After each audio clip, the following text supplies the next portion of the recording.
सनातन mission ने कश्मीरी हिंदुओं द्वारा कश्मीरी घाटी में उनके द्वारा छोड़ी गई उनकी तमाम संपत्ति उन्हें वापस दिलवाने के लिए और उनके उचित पुनर्स्थापन की दिशा में कार्य करने का संकल्प लेकर एक राष्ट्रव्यापी अभियान शुरू किया है। पिछली जनगणना के आधार पर 2011 तक कश्मीरी घाटी में अनुमानित 2700 से 3400 कश्मीरी पंडित थे। भारत सरकार के अनुसार 60,000 से अधिक परिवारों को कश्मीरी प्रवासियों के रूप में पंजीकृत किया गया है। ज्यादातर परिवारों को जम्मू, एनसीआर और अन्य पड़ोसी राज्यों में बसाया गया है। कश्मीरी हिंदुओं द्वारा 9 जनवरी 1990 को पलायन दिवस के रूप में बहुत दुख के साथ याद किया जाता है। 1988 के मध्य से Jammu Kashmir liberation front JKLF ने कश्मीर में अलगाववादी आतंकवादी गतिविधियों को अंजाम देना शुरू कर दिया था।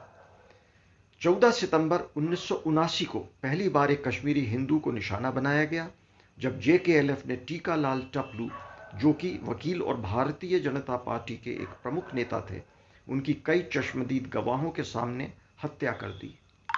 यह करके कश्मीरी हिंदुओं में भय पैदा किया गया।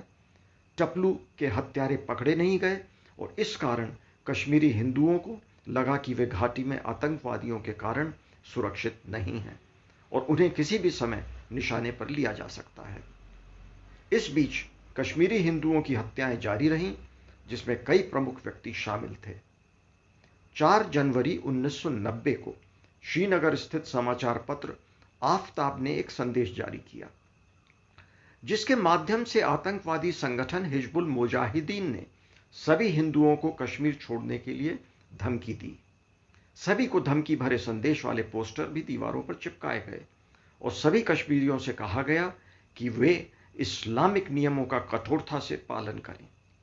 उनसे कहा गया कि अब वे इस्लामिक ड्रेस कोड का पालन करेंगे और शराब, सिनेमा पर पूरा प्रतिबंध रहेगा।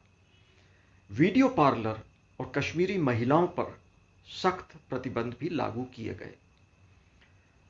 पूरी तरह बाहर के अनजाने और नकाबपोश लोग AK-47 राइफल्स लेकर कश्मीर की सड़कों पर उन दिनों चलते थे और लोगों से कहते थे कि वे अपनी घड़ियां पाकिस्तान समय के साथ मिला लें। तभी सभी कार्यालय, भवन, दुकानें इस्लामिक शासन के प्रतिष्ठान के रूप में हरे रंग से रंग दिए गए। दूसरी ओर कश्मीरी हिंदुओं के कारखाने, मंदिर और घर जला दिए गए या नष्ट कर दिए गए।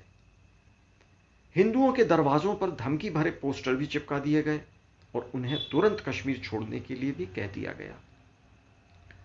18 और 19 जनवरी 1990 को कश्मीर घाटी में एक ब्लैकआउट हुआ, बिजली काट दी गई और कश्मीरी हिंदुओं को कश्मीर छोड़ने के लिए विभिन्न माध्यमों से भड़काऊ संदेश भेजे गए।